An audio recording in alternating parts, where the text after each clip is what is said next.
Assalamualaikum warahmatullahi wabarakatuh. Kami dari kelompok 2 yang beranggotakan Muhammad Ali Fanani, Muhammad Hasanul Fikri Saputra, Muhammad Hanafi, dan Siti Najwa Sifa akan mempresentasikan terkait model pendekatan dalam studi Islam awal, terkhusus tradisionalis. Baiklah, saya akan melanjutkan tentang pembahasan dua model pendekatan studi Islam awal. Jadi pendekatan studi Islam awal ini modelnya dibagi menjadi dua, yaitu tradisionalis dan revisionis. Tradisionalis sendiri itu merupakan pendekatan yang mengandalkan sumber-sumber tertulis dari kalangan umat muslim yang berbahasa Arab. Jadi pendekatannya itu dibatasi oleh sumber-sumber yang tertulis itu.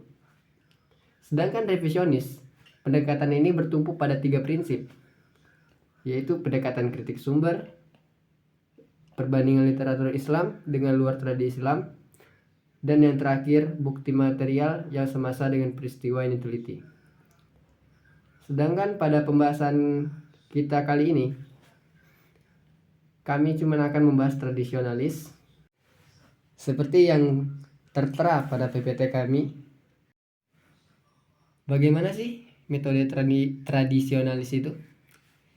Jadi metode tradisionalis ini merupakan pendekatan tradisionalis yang mengandalkan literatur Arab Muslim dengan menggunakan premis-premis yang digunakan oleh umat Islam, seperti yang dijelaskan pada slide sebelumnya. Jadi premis-premis itu pun memiliki prinsip-prinsip dasar pendekatan tradisionalis. Jadi prinsip premis-premis ini memiliki 6 poin, yaitu literatur Islam, sanad atau isnad, datar tertulis, bukti selain datar tertulis, tidak bisa menegasikan apa yang terdapat di datar tertulis, analisa Quran berdasarkan tradisi ilmuwan Islam. Yang terakhir, analisa linguistik atau kebahasaan pada masa klasik. Yang pertama ialah literatur Islam. Literatur Islam berasal dari pertengahan abad kedua atau ke-8 dan seterusnya. Maksudnya itu ya mulainya abad kedua atau sampai ke-8. Literatur Islam ini merefleksikan fakta sejarah Islam, kelahiran Islam, dan penaklukan Islam serta perkembangannya.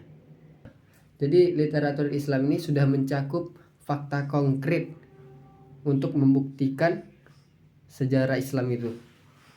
Yang kedua, sanad atau isnad. Sanad atau isnad merupakan salah satu prinsip pendekatan tradisionalis yang menyelesaikan suatu perbedaan maupun pertentangan suatu informasi tentang suatu peristiwa sejarah dengan cara dikaji transmisi. Maksudnya itu ya, yang dimaksud dengan transmisi itu seperti kita mengkaji rangkaian yang diselesaikannya itu secara sistematis dari pembawa berita atau rawi. Selanjutnya datar tertulis. Data tertulis tidak diperlukan bukti lain dalam proses analisa peristiwa sejarah. Sebab dari data tertulis itu, kita sudah tahu informasi dari masa lalu yang amat dominan atau bahkan hampir tidak perlu dibuktikan. Jadi yang dimaksud dengan data tertulis di sini, semisalnya sudah ada bukti yang jelas atau tertulis itu, bukti lain itu ya sudah buang sajalah bahasanya itu, karena sudah ada bukti yang lebih jelas untuk membuktikan suatu informasi tersebut. Lalu selanjutnya yang keempat, dalam metode tradisionalis ini menolak bukti-bukti yang menegasikan atau yang bertolak belakang dengan bukti-bukti yang tertulis. Jadi kalau dibahasakan mungkin menolak argumen esalentio. Argumen esalentio berpendapat Contohnya, jika ada suatu diskusi hukum kasus tertentu yang lalu terdukung hadis Nabi, padahal diskusi hukum itu sudah jauh terjadi sebelum hadisnya, maka hadis itu tidak ada dan dibuat setelahnya. Jadi, argumen Essalentio ini berpendapat bahwa bukti yang tidak tertulis itu bisa menegasikan bukti yang tertulis. Sedangkan metode pendekatan dalam studi Islam awal menolak bukti yang menegasikan bukti yang tertulis. Lalu selanjutnya yang kelima, metode tradisionalis ini menganalisa Quran berdasarkan tradisi ilmuwan Islam. Jadi Al-Quran pada masa itu dianalisa dengan tradisi ilmuwan Islam. Ya, seperti kategori Makkiyah, Madaniyah, ayat-ayat sebelumnya, ayat-ayat setelahnya. Dan analisa Quran berdasarkan tradisi ilmuwan Islam ini dan metode pendekatan, model pendekatan tradisionalis dalam studi Islam ini tidak memperhitungkan analisa Quran yang berada di tradisi di luar ilmuwan Islam. Jadi hanya memperhitungkan analisa Quran yang berdasarkan tradisi ilmuwan Islam. Dan yang terakhir, analisa linguistik atau kebahasaan. Analisa linguistik dalam model pendekatan studi Islam awal didasarkan ilmuwan Islam khususnya masa klasik. Kenapa begitu? Karena sesuai dengan namanya model pendekatan studi Islam tradisionalis. Jadi linguistik modern tidak relevan dan sekiranya tidak diperlukan dalam metode pendekatan tradisionalis ini.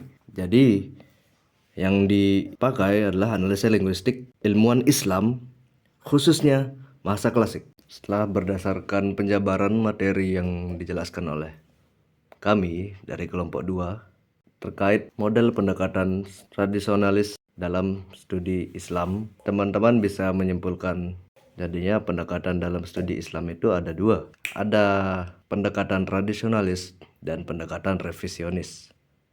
Pendekatan tradisionalis merupakan pendekatan yang hanya mengandalkan sumber-sumber tertulis yang berasal dari umat Islam yang berbahasa Arab dengan pendekatan yang lazim di kalangan umat Islam atau mungkin bisa disebut tradisi ilmuwan Islam.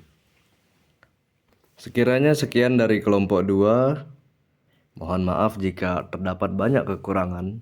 Akhir kata, terima kasih telah menyimak presentasi kami dari awal hingga akhir. Wassalamualaikum warahmatullahi wabarakatuh.